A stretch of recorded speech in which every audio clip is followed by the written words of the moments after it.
Student, we will finish the elasticity of supply chapter with the determinants that are only the part left, and there are 9 determinants that we'll be seeing. The first determinant is behavior of cost of production.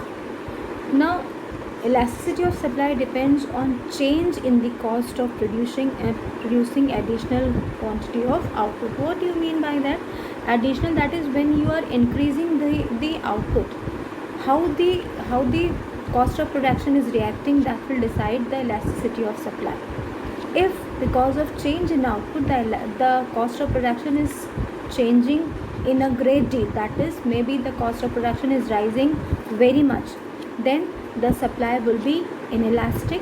All right, and if the change in output is leading to a very minimum change in cost of production or decrease in cost of production, then the supply will be elastic, right? That means the producers will be increasing the supply if the cost of production is decreasing or the change is very minimum. Otherwise it will be inelastic. The second factor is time element. Supply of a commodity in the ultimate analysis depend on its production. A price change due to change in demand. Now mind you, a price change due to change in demand. You have already studied change in demand.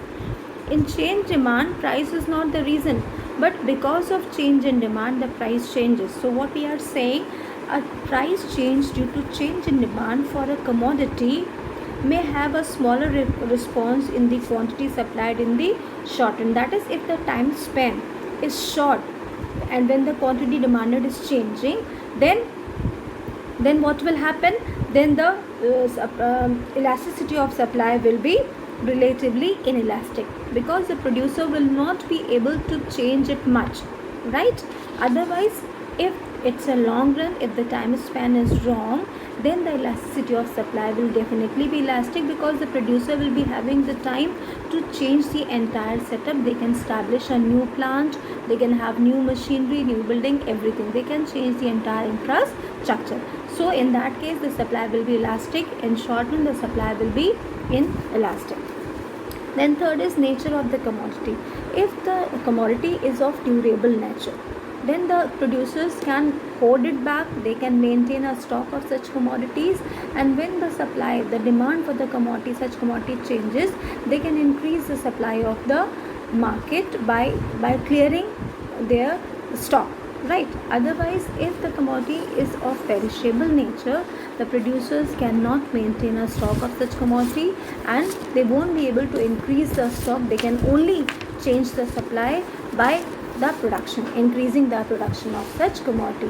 So what will happen? If the commodity is of durable nature, the supply will be elastic. If the commodity is of perishable nature, the supply will be inelastic, right?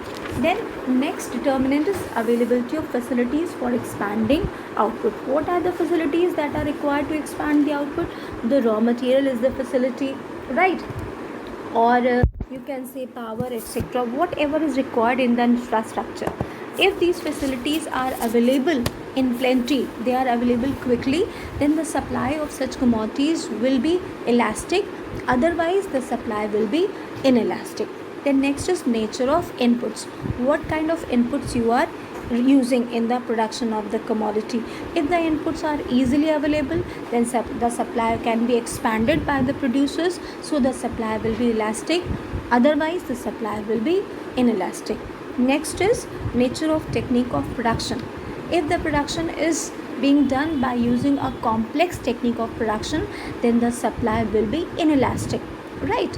But if the technique of production is easy or modern technique of production, then supply will be fairly elastic, right? Then the next is the factor mobility.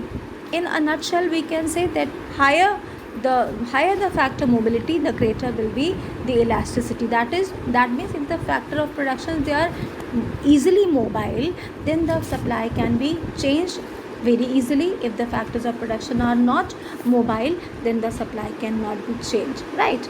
Then risk taking.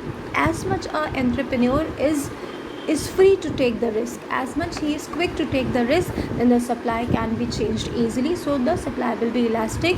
Otherwise, if the entrepreneurs are playing a safe game. They will not be increasing the supply, and the supply will be inelastic. And the last is expectation about future prices.